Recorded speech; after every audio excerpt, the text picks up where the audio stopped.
오늘은 이제 에스겔서 20장을 좀 생각해 보겠는데요. 오늘 44절까지 읽었어요. 그래서 본래 이제 히브리어로 된 성경에는 이 44절까지가 20장입니다. 그 다음에 그 뒤에 21장에 포함되는 건데, 이것이 이제 주전 250년에 알렉산드리아에서 히브리어로 된 성경을 헬라어로 번역하는 과정에서 이것이 들어왔어요. 그래서 오늘은 우리가 본래 히브리어 성경에 나오는 44절까지만 우리가 살펴보겠습니다. 오늘 에스겔서 20장을 생각하면서 우리가 이제 이스라엘 역사책에 대해서 좀 생각을 해보겠어요.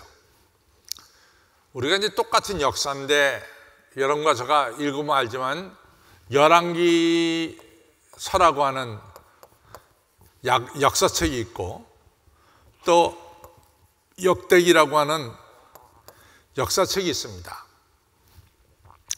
그런데 이제 열왕기서에 나오는 내용하고 역대기서에 나온 내용하고 중복되는 부분이 상당히 많이 있죠. 중복되는 부분이 상당히 많이 있습니다. 그런데 왜 성경은 열왕기서 역사도 집어넣고 역대기 역사도 집어넣느냐라고 하는 겁니다. 그러나 잘 읽어보면은 열왕기서를 쓰는 역사사관하고 역대기를 쓰는 역사사관하고 좀 다른 것을 볼 수 있어요.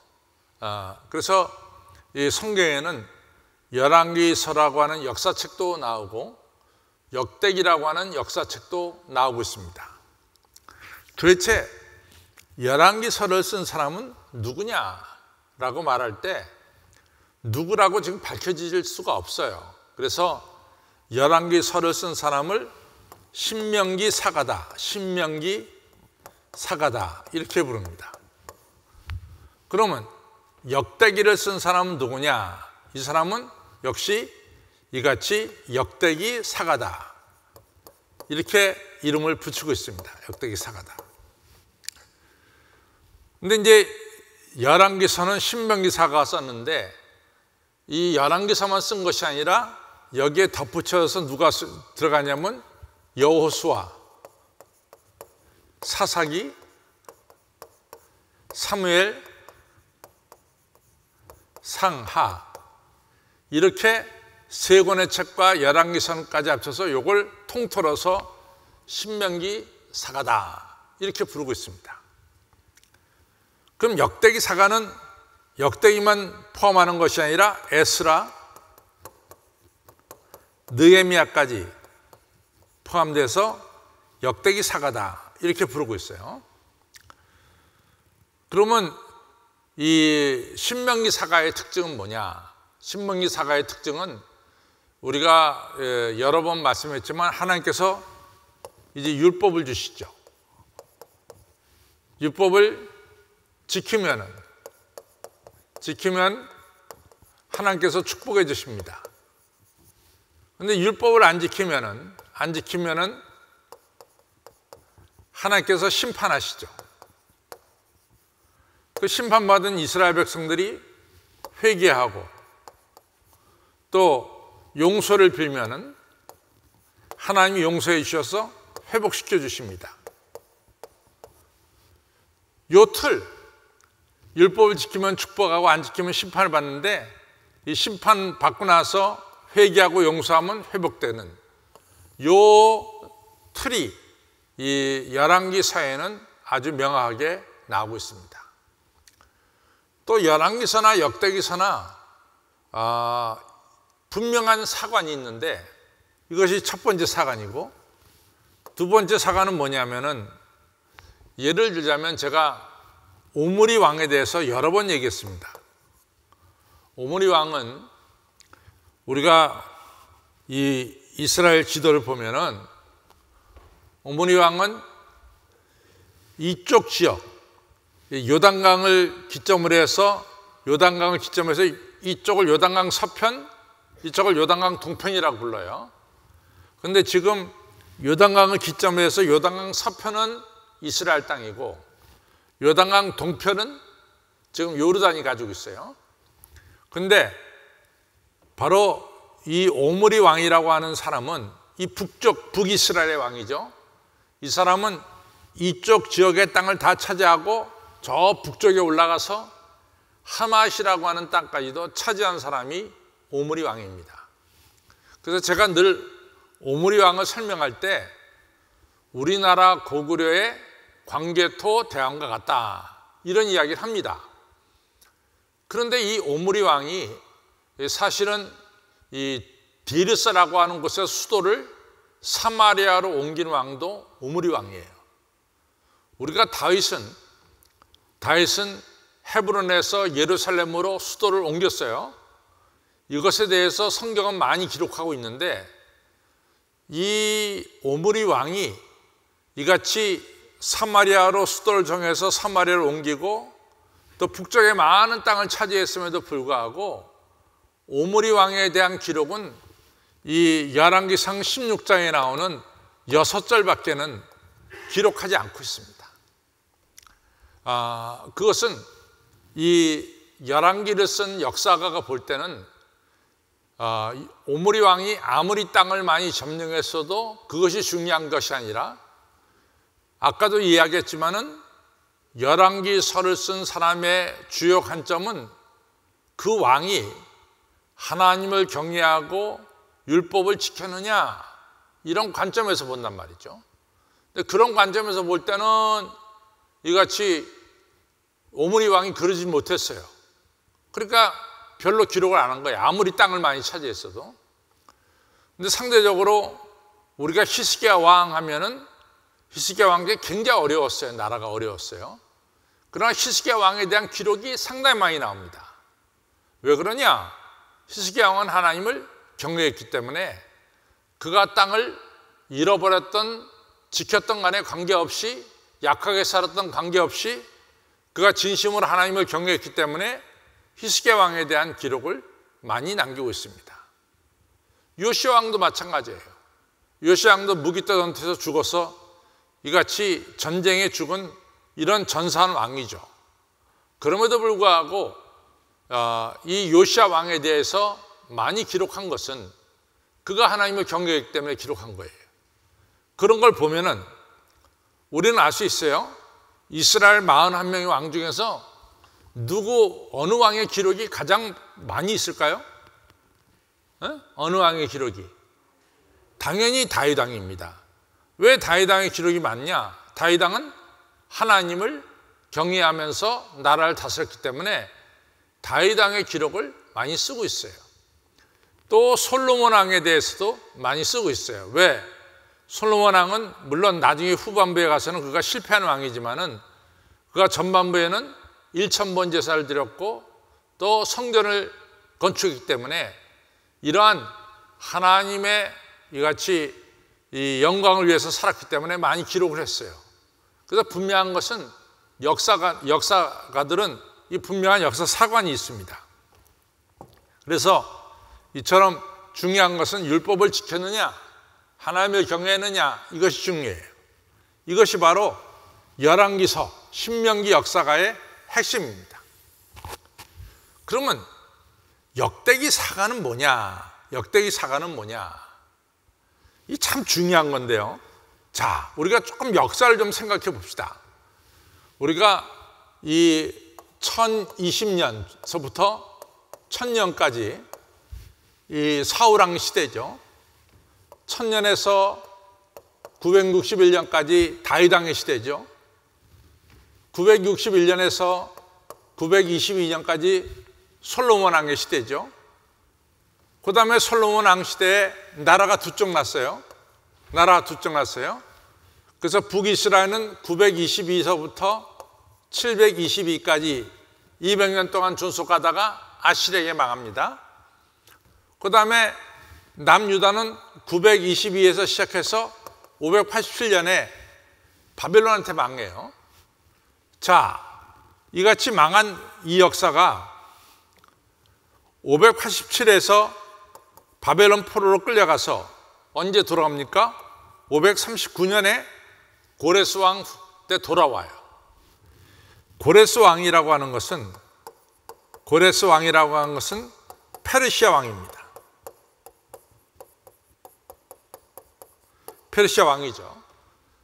그 다음에 539년서부터 페르시아가 333년까지 알렉산더 대왕이 이같이 페르시아를 무너뜨리고 세계를 정복할 때까지 페르시아가 세계를 지배하고 있었어요. 그런데 이 신명기 역사는 언제 쓰여졌느냐? 신명기 역사는 바로 바벨론 포로 기간인 요 시대에 신명기 역사가 쓰여졌단 말이죠. 그러니까 바벨론 포로 시대까지는 역사가 잘 기록되어 있어요. 왜? 이때 쓰여졌기 때문에 역사가. 그러면 그 이후의 역사에 대해서는 알 수가 없어요. 그 이후의 역사는 사실은 알 수가 없어요. 그런데 정말로 하나님의 역사 속에서 이 페르시아 시대에 바로 그 시대의 역사를 기록하고 있습니다. 그래서 역대기를 보면 다리오 왕 2세 때까지 기록이 되어 있어요. 그러니까 신명기 역사는 언제 쓰여졌다? 바벨론 포로 시대에 쓰여졌다. 그러면 역대기 역사는 언제 쓰여졌느냐? 바벨론 포로 이후에 쓰여졌다. 신명기 역사는 하나님이 주신 율법을 잘 지키면 복을 받고, 율법을 어기면 심판받고, 심판받아서 어렵게 되면은 회개할 때 하나님이 용서해 주시고 다시 회복해 주신, 이것이 바로 신명기 역사의 핵심이에요. 신명기 역사의 핵심입니다. 그럼 역대기 역사의 핵심은 누구냐? 역대기 역사의 핵심, 이게 중요한 건데, 역대기 역사의 핵심, 여기서 역대기 역사의 핵심은 이스라엘이 누구냐? 이스라엘이 누구냐가 핵심입니다. 이스라엘이 누구냐? 그래서 여러분들 역대기를 보면은 첫 장에 펴자마자 이스라엘 족속에 대한 이름이 쫙 나오죠. 그래서 역대기는 이스라엘이 누구냐를 알리기 위해서 쓴 책이에요. 그래서 역대기 1장 1절에서부터 쭉 펼쳐보면은 이스라엘 사람들의 족보가 쫙 나오고 있어요. 그렇죠? 이스라엘이 누구냐? 그러면서 이스라엘은 바로 하나님을 섬기는 공동체다. 하나님 섬기는 공동체예요. 그러면 하나님을 올바르게 섬기는 공동체란 뭐냐? 바로 하나님의 성전에서 성전 예배를 드리는 자가, 성전 예배를 드리는 자가 바로 이스라엘이다 라고 하는 거예요. 그래서 역대기를 보면은 성전에서 예배 드리는 이 사실을 중요하게 여겨서, 여기서 성전은 예루살렘 성전을 가리킵니다. 예루살렘 성전에서 예배 드리는 것을 중요하게 여겨서 예루살렘 성전에서 예배 드린 자들의 역사를 기록하고 있다. 그럼 충분히 이해가 되죠. 역대기의 역사 사과는 뭐냐? 이스라엘이 누구냐는 거야. 이스라엘은 뭐냐? 바로 이스라엘은 하나님께 예배드리는 예배 공동체, 신앙 공동체다, 이렇게 얘기하는 거죠. 그래서 성경에 나오는 두 가지 특별한 역사책은 뭐냐? 하나는 열왕기서를 중심으로 한 신명기 역사책, 또 하나는 역대기 상하를 중심으로 한 역대기 역사책. 신명기 역사책에는 여호수아, 사사기, 사무엘상하, 열왕기 상하가 포함되고, 역대기 역사책에는 역대기, 에스라, 느헤미야가 포함된다. 그렇게 할 수 있어요. 자, 그러면은 그 다음에 이제 나가는데, 이렇게 큰 이 두 가지의 역사의 책이 성경에 나옴과 동시에 오늘 우리가 읽은 에스겔 20장부터 24장은 또 에스겔이 보는 역사를 기록하고 있어요. 에스겔이 이스라엘 역사를 보는 기록이 바로 에스겔 20장부터 23장에 나온다. 그래서 오늘 에스겔의 역사를 보는 것 중에 첫 번째, 에스겔에서 20장 1절로부터 44절을 본 거예요. 그러니까 20장부터 23장까지는 또 하나의 역사책이에요. 또 하나의 역사책. 근데 그 역사책은 누가 쓴 거냐? 바로 에스겔이 쓴 거죠. 에스겔이 보는 이스라엘 역사입니다. 에스겔이 보는 이스라엘 역사. 제가 열왕기서가 큰 역사책이라고 했어요. 또 역대기가 큰 역사책이라고 했어요. 그 안에 그 밖에도 조그만 역사책들이 들어있어요. 그 중에 하나가 오늘 에스겔에서 20장부터 23장의 역사책이다. 그럼 우리가 이제 읽어봐서 알지만은 에스겔에서 20장부터 1절로부터 44절에 보면은 서론인 1절로부터 4절이 되어 있고, 그 다음에 애굽에서의 이스라엘의 역사 5절로부터 이제 9절에 나옵니다. 또 광야에서의 이스라엘의 역사 10절로부터 17절에 나옵니다. 또 광야에서 제2세대 세컨 제네레이션에 대한 것이 또 18절로부터 나오죠. 내가 18절로부터 이게 몇 절까지 나오나? 18절로부터 26절까지 나옵니다. 26절. 그 다음에 가나안 땅에 들어가잖아요. 가나안 땅에 들어가서 나오는 것이 26절로부터 이제 이 32절까지 나옵니다. 그 다음에 나머지 여기까지의 역사와는 좀 다르게 이스라엘 백성들이 다시 가나안 땅에 정착하는 것, 포로로 끌려갔다가 다시 정착하는 것이 33절로부터 44절에 나오고 있어요. 그래서 에스겔이 보는 애굽에서의 이스라엘 사람들은 어땠고, 광야에서 출애굽에서 광야에서의 애굽 이스라엘 사람들은 어땠고, 또 광야에서 1세대가 다 죽었잖아요. 우리 신명기 민수기 14장에 보면 하나님께서 20세를 전후로 해서 20세 이상 된 사람은 살려두고 20세 이상 된 사람은 모조리 광야에서 죽게 만들고 20세 이하 된 사람들을 데리고 가나안 땅에 들어가죠. 민수기 14장에 이것이 나오죠. 20세를 기점으로 해서. 그래서 광야에서 태어난 20세 미만의 사람들은 가나안 땅에 들어갑니다. 여호수아 갈렙을 빼놓고. 근데 20세 이상 먹은 사람들은 다 광야에서 죽고 마는 거예요. 그게 민수기 14장에 나오죠. 그러면 요 20세 미만의 사람들이 광야 생활을 어떻게 했느냐? 요것이 바로 18절부터 26절에 나오고. 이제 가나안 땅에 들어갔어요. 약속의 땅에 들어갔단 말이지. 그때 생활은 어땠느냐? 이것이 26절로 32절에 나오고, 그 다음에 포로로 끌려갔잖아요. 포로로 끌려간 사람들 다시 예루살렘으로 하나님께서 이같이 회복시키는 이 역사를 33절로부터 44절에 나오고 있다. 이렇게 보면 되겠습니다. 그렇죠? 자, 이제 성경을 좀 보면서 우리 같이 가겠습니다.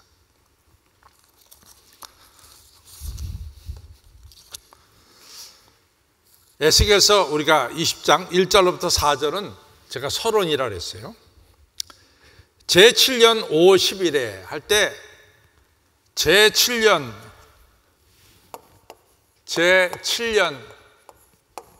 5월 10일 할 때 도대체 제7년은 뭐를 기점으로 해서 제7년이냐 이거죠. 뭐를 기점으로 해서 이 성경은 제7년이라는 얘기를 하고 있느냐 하는 거예요. 제7년은 우리가 알다시피 주전 598년에 이스라엘이 1차로 망했어요. 느부갓네살이 1차로 예루살렘을 점령했습니다. 1차 때 포로로 끌려간 사람, 유명한 사람이 누가 있죠? 1차 때 바벨론 포로로 끌려간 유명한 사람. 그렇죠. 에스겔하고 또 여호와긴입니다. 그래서 598년이라고 하는 것은 여호와긴 왕이 바벨론으로 끌려간 것을 598년을 치어요. 그럼 거기서부터 7년 하면은, 여기서 7년 하면 마이너스 7 하면은 598, 마이너스 7 하면은 591이 되겠죠. 바로 591년 5월에 쓴 거다 이거죠. 여호와긴 왕이 자손들이 나중에 다시 회복됩니다. 그래서 여호와긴 왕의 손자가 누구예요? 수룹바벨이죠. 그래서 수룹바벨이 무너진 예루살렘 성전을 갖다가 다시 짓습니다. 그렇죠? 그러면서 다시 하나님께서 다윗의 후손 중에 이같이 이스라엘 회복하는 왕을 세우시죠. 그 왕이 바로 예수 그리스도가 되죠. 그렇죠? 그러니까 예수 그리스도는 여호와긴 왕의 후손으로 오시는 거예요. 크게 보면 다윗 왕의 후손이고, 그렇죠? 네. 자, 또 보겠습니다. 그래서 오늘 제7년 5월 10일이라고 하는 것은 598년에 이 여호와긴 왕이 바벨론 포로로 끌려간 그 해가 기점이다, 이렇게 생각하면 됩니다. 그 제7년 5월 10일에 이스라엘 장로 두어 사람이 여호와께 물으러 와서 내 앞에 앉으니, 그래서 바벨론 포로로 끌려간 사람들 중에 지도자들이 두어 사람이 에스겔에 찾아와서 묻습니다. 근데 이 질문은 나중에 우리가 느끼면 알지만은, 이 질문은 어떠한 질문을 하게 되냐면은, 이제 우리 공부하면서 압니다. 이 질문은 하나님과 바벨론에서 지금 섬기고 있는 신과 같이 합쳐서 섬길 수 있느냐, 이런 문제를 물어봐요. 하나님과 동시에 바벨론 땅에 와 있으니까 바벨론 사람들이 섬기는 신과 겸해서 섬기면 어떻게 했느냐, 이러한 질문입니다. 이 질문에 하나님께서 뭐라고 얘기하겠어요? 하나님께서 뭐라고 얘기했어요? 괜찮다 그러겠어요? 아니면 그러다가 심판받는다 그러겠어요? 에? 그렇게 하면은 심판받는다는 게 당연하죠. 그렇죠? 그래서 이제 그 얘기가 나옵니다. 두어 사람이 여호와께 물으러 와서 내게 앞에 앉으니 여호와의 말씀이 내게 임하여 가라사대 인자야 에스겔아 이스라엘 장로들에게 고하여 이르기를 주 여호와 말씀에 너희가 내게 물으러 왔느냐? 나 주 여호와가 말하노라. 내가 나의 삶을 두고 맹세하노니 너희가 내게 묻기를 내가 용납지 아니하리라 하셨다 하라. 내가 그것을 용납지 않는다. 인자야 내가 그들을 국문하려느냐? 내가 그들을 국문하느냐? 내가 그들을 국문하느냐? 너는 그들로 그 열제에 가증한 일을 알게 하라 말이야. 그 하나님께서 우상 숭배하는 것에서 심판하신다는 것을 알게 하라. 이제 5절로부터 9절까지는 이스라엘 백성들이 애굽에서의 생활입니다. 이르기를 주 여호와 말씀이 옛날에 내가 이스라엘 택하고 야곱 집의 후예를 향하여 맹세하고 애굽 땅에서 그들에게 나타나서 맹세하여 이르기를 나는 여호와 너의 하나님이라 하였었나라. 애굽에 있는 이스라엘 백성들에게 나타나서 나는 너의 하나님이라 그랬죠. 그래서 모세를 통해서 하나님의 이름 야훼가 알려집니다. 6절에 그날에 내가 그들에게 맹세하기를 애굽 땅에서 인도하여 내어서 내가 너희들을 그들을 위하여 찾아두었던 땅 곧 젖과 꿀이 흐르는 땅이요 모든 땅 중에 아름다운 곳에 이르게 하리라 하고, 그러니까 가나안 땅에 인도하리라고 약속을 합니다. 7절 또 그들에게 이르기를 너는 눈을 드는 바 가증한 것을 각기 버리고 애굽의 우상들로 스스로 더럽히지 말라. 애굽에 있는 이스라엘 백성들이 애굽에 있는 우상들을 섬기니까 그거 다 버려라. 나는 여호와 너의 하나님이라 하였노라. 8절. 그런데 그들이 내게 패역하여 내 말을 즐겨 듣지 아니하고 그 눈을 드는 바, 그 눈을 딴 곳을, 여기서 그 눈을 드는 바 하는 것은 하나님 보지 않고 딴 곳을 쳐다본다는 거예요. 그 눈을 드는 바 가정한 것을 각기 버리지 아니하며 애굽의 우상들을 떠나지 아니하므로 내가 말하기를 내가 애굽 땅에서 나의 분을 그들 위에 쏟으며 노를 그들 위에 이루라 하였었느라. 내가 우상 숭배하는 너희들을 심판하겠다. 이렇게 마음을 잡수셨다 이거죠, 하나님께서.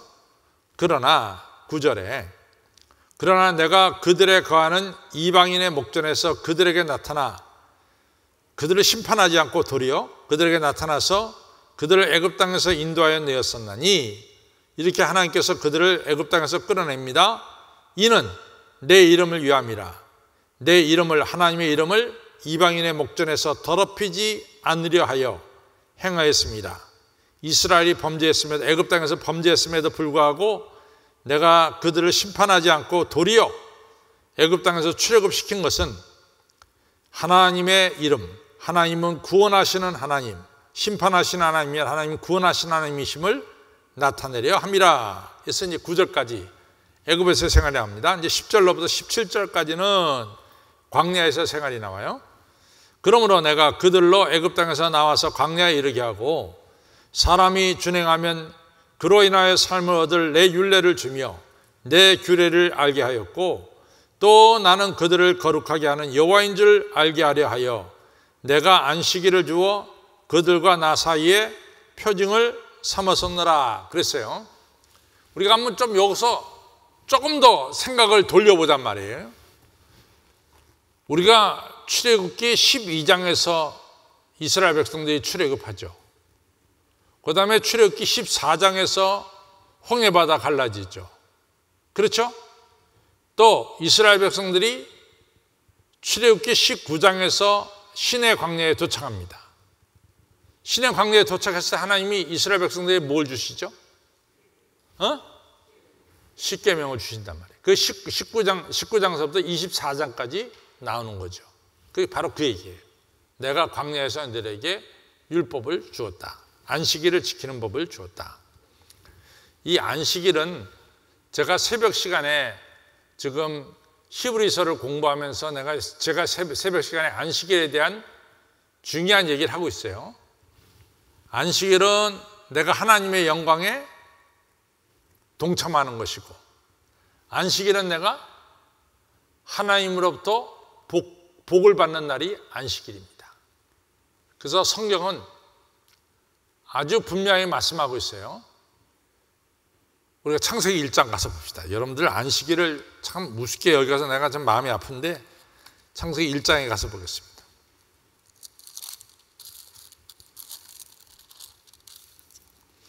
창세기 1장 우리가 2장 2절 3절 있습니다. 시작. 하나님이 지으시던 일이 7째 날이 이를 때 마침에 그 지으시던 일이 다음으로 7째 날에 안식하시니라. 안식하셨어요. 3절 같이 있습니다. 시작. 하나님이 7째 날을 복주사 거룩하게 하셨으니 이는 하나님이 그 창조하시며 만드시던 모든 일을 마치시고 이 날에 안식하셨습니다. 주일을 지킬 때 우리가 뭐예요? 하늘로부터 복을 받고 여러분과 저는 뭐가 돼요? 거룩하게 된단 말이지. 그만큼 안식일을 지키는 것이, 주일을 지키는 것이 소중하다 하는 얘기예요. 다시 한번 2장 3절 있습니다. 시작.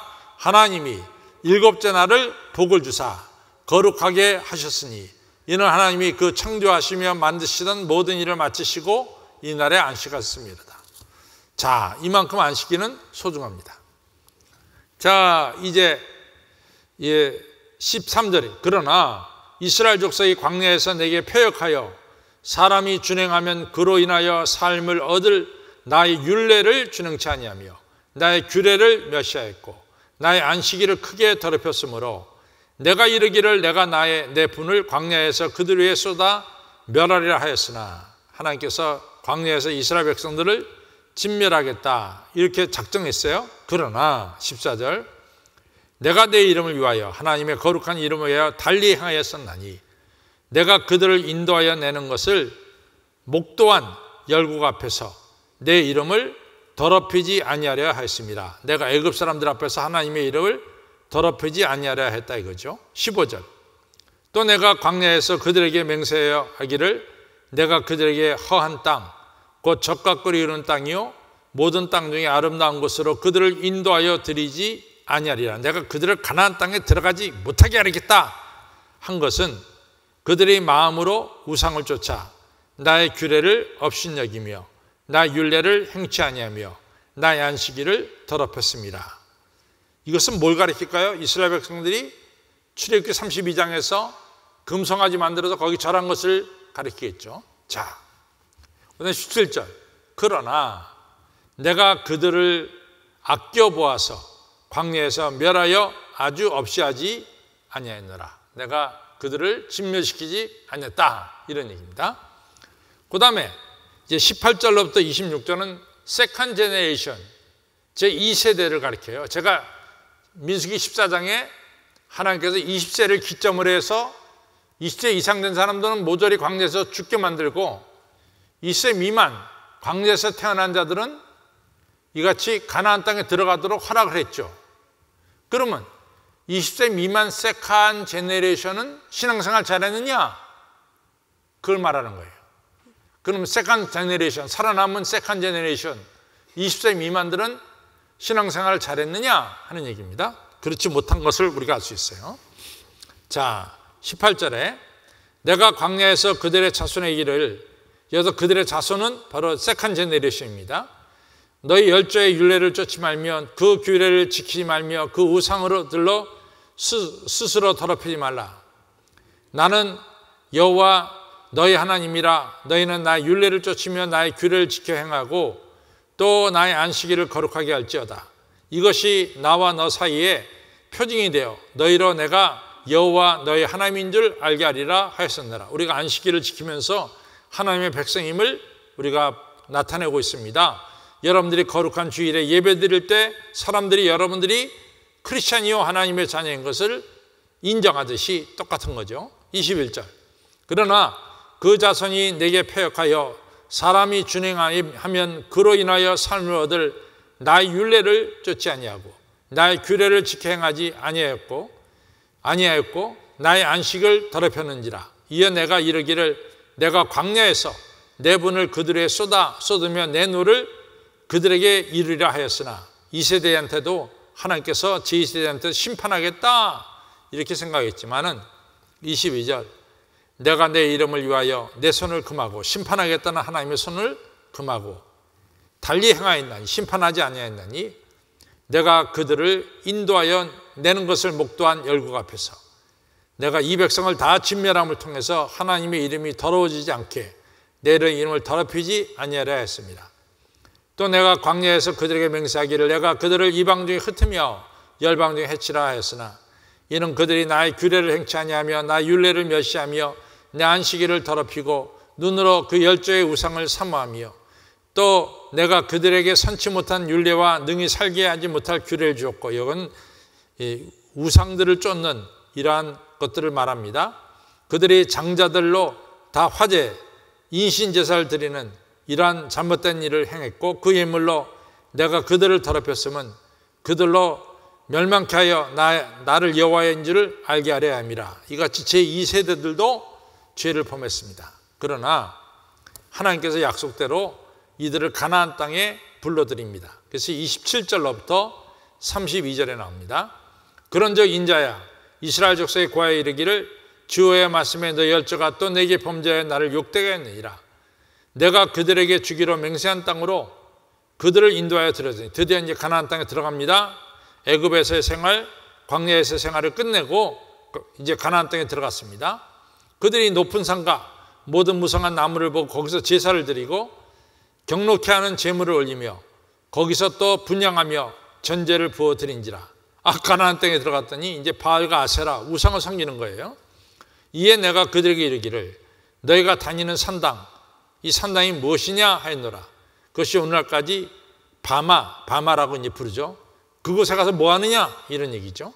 그러므로 너는 이스라엘 족속에 이르기를 주 여호와의 말씀에 너희가 열조의 풍속을 따라 스스로 더럽히며 그 모든 가증한 것을 쫓아 행음하느냐. 내가 또 너희 아들로 화제를 삼아 예물로 드리고 인신제사를 드리고 오늘날까지 우상들로 스스로 더럽히느냐. 이스라엘 족속아, 너희가 내게 묻기를 내가 용납하겠느냐? 나 주 여호와가 말하노라. 내가 나의 삶을 두고 맹세하노니 너희가 내게 묻기를 내가 용납하지 아니라. 너희가 스스로 이르기를 우리가 이방인 곧 열국 족속같이 되어서 목은 나무로 된 것은 아세라죠. 석은 돌로 된 것은 바알이죠. 목석을 숭배하리라 하거니와. 목석을 숭배하면 자기들이 부유하게 된다, 풍요하게 된다 이렇게 생각하고 있었죠. 그러나 너희 마음에 품은 것처럼 결코 이루지 못하리라. 이래서 이스라엘 백성들이 이제 바벨론 포로가 돼서 흩어졌습니다. 그럼 바벨론 포로 된 사람들을 하나님께서 어떻게 하겠느냐? 이스라엘의 미래는 어떻게 되느냐? 이것이 바로 33절로부터 44절에 나오죠. 나 주 여호와가 말하노라. 내가 나의 삶을 두고 맹세하노니 내가 능한 손과 편팔로 분노를 쏟아 너희를 단정코 다스리라. 하나님께서 심판하셨다 이거죠. 또 동시에 34절 능한 손과 편팔로 분노를 쏟아 너희를 열국 중에서, 하나님은 또 열국 중에서 포로된 데에서 나오게 하며 너희 흩어진 열방 중에서 너희를 모아낼 것이다. 35절 너희를 인도하여 열국 광야에 이르러 거기서 너희를 대면하여 국민하리니. 이제 광야에서 하나님께서 심판하십니다. 36절 내가 애굽 땅 광야에서 너희 열조를 국문한 것 같이 너희를 광야에서 내가 너희를 국문하여 심판하리라. 나 주 여호와의 말이니라. 37절 내가 너희를 막대기 아래로. 여기서 막대기는 우리를 재는 거예요. 네가 올바르게 섬겼느냐 섬기지 못했느냐 이것을 판단하는 막대기입니다. 하나님의 심판을 가리키죠. 내가 너희를 막대기 아래로 심판 아래로 지나게 하며 언약의 줄로 매려니와 너희 가운데서 패역한 자와 내게 범죄한 자를 모두 제하여 버릴지라. 광야에서 모두 죽여버린다 이거죠. 그들을 그 우거하던 땅에서 나오게 하여도, 비록 바벨론 포로 생활에서 나오게 하여도 그들은 이스라엘 땅에는 들어가지 못하게 하리라. 너희가 나를 여호와인 줄 알리라. 39절 여기서 이제 중요한 것은 지금 아까 처음에 시작할 때 장로들이 와서 뭐라고 말하냐면 우리가 바벨론 신도 섬기고 하나님을 또 섬기면 되겠습니까? 라고 말했을 때 하나님이 절대로 안 된다. 내가 심판하겠다. 이런 말씀이죠. 39절 나 주 여호와가 말하노라. 이스라엘 족속아, 너희가 내 말을 듣지 아니하려거든 가서 각각 그 우상을 섬기고 그 후에도 그려하려마는 다시는 너희 예물과 너희 우상들로 내 거룩한 이름을 더럽히지 말아라. 하나님을 더럽히지 말아라 이거죠. 40절 나 주 여호와가 말하노라. 이스라엘 온 족속이 그 땅에 있어서 내 거룩한 산 시온산 곧 이스라엘의 높은 산에서 예루살렘에서 다 나를 섬기리니 거기서 내가 그들을 기쁘게 받을지라. 거기서 너희 예물과 예루살렘 성전에서 너희들이 바벨론 포로로 돌아와서 예루살렘 성전에서 예물과 헌신한 첫 열매와 너희 모든 성물을 요구하리라. 내가 너희를 인도하여 열국 중에서 나오게 하고 너희 흩어진 열방 중에서 모아낼 때 내가 너희를 향기로 받고 향제를 받을 것이고 내가 또 너희로 말미암아 내 거룩함을 열국 목전에서 나타낼 것이라. 너희를 갖다가 다시 예루살렘에 회복시켜서 하나님의 이름을 온 세상에 알릴 것이다. 내가 너희 열조에게 주기로 맹세한 땅 곧 이스라엘 땅으로 너희를 인도하여 드릴 때 너희가 나를 여호와인 줄 알고 거기서 너희의 길과 스스로 더럽힌 모든 행위를 기억하고 이미 행한 모든 악을 이제 인하여 스스로 미워하리라. 여태까지 우상 숭배한 거 다 버릴 것이라 이거죠. 44절 이스라엘 족속아, 내가 너희 악한 길과 더러운 행위대로 심판하지 아니하고 내 이름을 위하여 행한 후에 너희가 나를 여호와인 줄 알기라. 나 주 여호와의 말이니라 하셨다 하라. 참, 그러니까 하나님께서 하나님 백성을 갖다가 이같이 올바르게 세우는데 하나님께서 때로는 심판도 하셨지만은 총체적으로 볼 때는 뭡니까? 하나님께서 우리를 용서하시고 인내하시고 먼저 은혜를 베풀어 주셔서 우리를 회복시켜 놓으시고 그 후에 우리들로 하여금 하나님의 은혜를 깨닫고 하나님을 제대로 알고 섬기게 하겠다. 여기에 하나님의 인내와 용서와 긍휼과 은혜가 들어있음을 알 수 있습니다. 그래서 에스겔 역사서는 에스겔이 역사서를 기록하면서 에스겔은 하나님은 우리의 행위대로 심판하지 아니하시고 하나님은 하나님의 거룩함을 인해서 인내하시고 용서하시고 은혜를 베풀어 주시는 하나님이심을 에스겔 역사를 통해서 우리가 볼 수 있죠. 에스겔이 보는 역사는 하나님의 인내와 용서와 긍휼과 은혜가 들어있는 역사입니다. 에스겔이 보는 역사는. 그렇죠? 그래서 에스겔의 역사 사관을 우리가 좀 볼 수가 있었습니다. 결론을 가겠습니다. 결론 가면은 자, 시작. 하나님은 거룩하신 분이십니다. 따라서 하나님께서는 자신의 이름을 더럽히지 않기를 원하십니다. 동시에 하나님 백성이 하나님의 이름을 거룩하게 하기를 원하십니다. 또한 하나님께서는 하나님 백성의 안식일을 주셨습니다. 그래서 안식일을 거룩하게 지키시기를 원하시는 겁니다. 우리는 하나님이신 은혜를 기억하고 하나님이신 규례와 안식일을 지켜서 하나님을 거룩하게 해야 합니다. 성도 여러분, 하나님이신 축복의 일인 율례를 지키는 일과 안식일을 거룩하게 지키는 성도가 되시기를 바랍니다. 그래서 하나님을 영화롭게 하며 하나님의 거룩함을 나타내시기를 바랍니다. 그때 하나님께서 우리를 거룩하게 하시고 하나님의 영광의 빛을 비추어 주시고 나아가 하나님께서 약속하신 축복의 삶을 살게 하시는 것입니다. 아멘. 우리가 율법을 지키고 거룩한 주의를 지키면서 우리가 하나님을 영화롭게 하고 하나님을 거룩하게 하는 거예요. 꼭 기억하시기를 바랍니다.